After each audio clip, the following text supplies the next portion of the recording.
He gets it right when, who do people say that I am? Lots of opinions. Who do you say I am? You are the Christ, the Messiah, the Son of the living God. Woo! Blessed are you, Simon Jonasson. I'm gonna change your name. I'm gonna call you Rocky. I'm gonna call you Petros, and on this Petra I'll build my church, and gates of hell shall not prevail. But then he gets it wrong, because Jesus says, he foretells for the first time his crucifixion. And Peter takes Jesus aside and said, Jesus, you're discouraging the guys when you talk like that, so I rebuke you. This will never happen to you. And Jesus, oh, you rebuke me? Well, I rebuke you. Get behind me, Satan. And so then Peter gets it wrong. And then we have this episode here up at the synagogue, and people are turning away, and Jesus says, well, you guys going to go away too? And Peter gets it right, and he says, well, where are we going to go?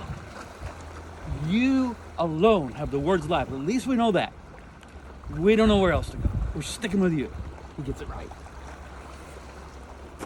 Of course, then he famously gets it really wrong. Oh, I'll never deny you. Well, these jokers might. If everybody else does, I won't deny you. I'm ready to go to prison. I'm ready to die. It doesn't matter. I'll never deny you. Oh, really? Well, before the cock crows, you'll deny me 3 times. We'll save that part of the story. I kind of have to do this in the wrong order because we need to be in Jerusalem and then come back here, but we can't do that. So I'll leave that part out. We'll get to that when we're at that location. But you know the story anyway. He heard the cock crow and he whipped Peter. Jesus is raised. It changes everything, except Peter's still not quite sure where he stands. They've come back here. When I say here, I mean right here. I don't mean like generally here. I mean here. Here's his house right there. And he's in this liminal, ambiguous period of time. Jesus is raised, yes. But Peter's denied him once, twice, thrice. I know, how do you build a church on a guy like that?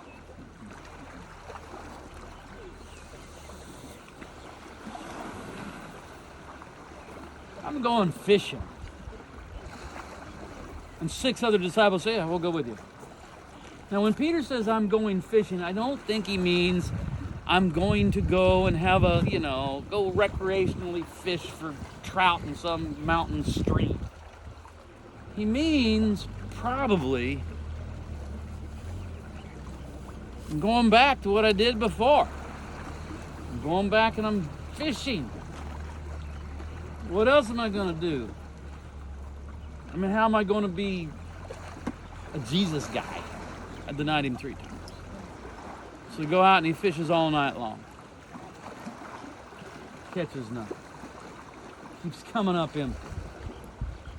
That's a picture of Peter's soul. Can't find what he's looking for. Keeps coming up empty. That's happened once before, but we won't tell that story either. They fish all night long and catch nothing. The sun's coming up. It's still sort of hard to see. About 100 yards out there. Some figure on the shore.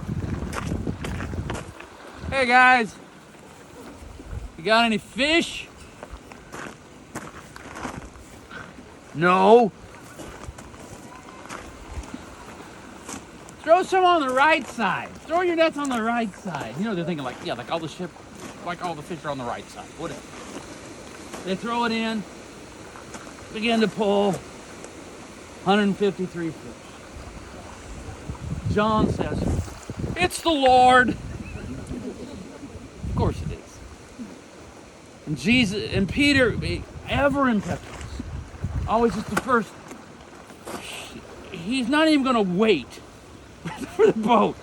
He just dives in, swims to shore. And he gets ashore, and what does he find?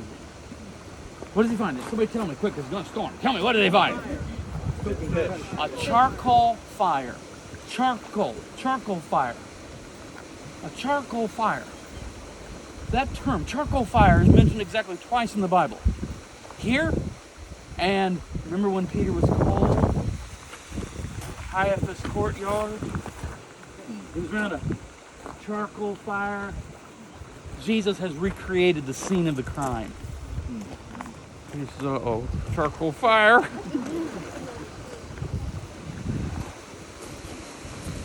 Jesus already got breakfast going. Come on, guys, have breakfast. Peter's uncomfortable. They're eating breakfast, not saying much.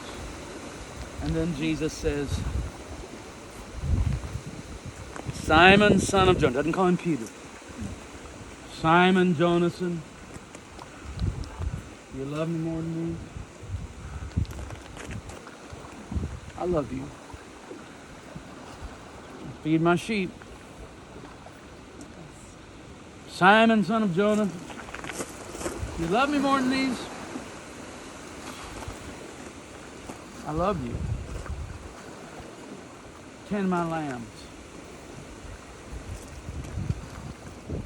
You know it's going to be 3 times. Simon, Simon, do you love me? He says, oh Lord, you know all things. You know I failed you. You know I love you. And Jesus says, take care of my sheep. Follow me. And Jesus reinstates the call. That's how it all began with, follow me. And Peter had followed, and he'd been spectacular in his successes and even more spectacular in his failures. But Jesus restores him. I love you, I love you, I love you. 3 times. Follow me. And they literally begin walking up and down the beach.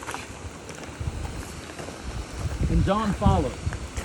And Peter says, what about that guy? What's going to happen to him? I don't tell you his story. I tell you your story.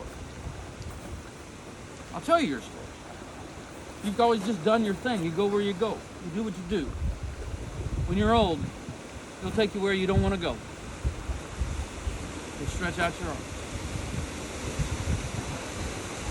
And John says he indicated the death by which Peter would glorify Christ. And so, Peter's journey with Jesus starts here, and it's reinstated here.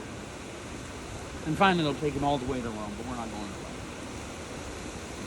So this is a beautiful, poignant place.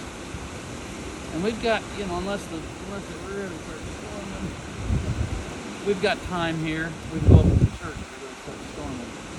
But you can go down by the sea. You can go to Peter's house. You can go up and walk around the synagogue. But just know that with every step, you're walking in the steps of Peter and James and Andrew and John and most of all Jesus. That's what you need. That's what we're doing here. Amen. Amen. Amen. So, would you like to give until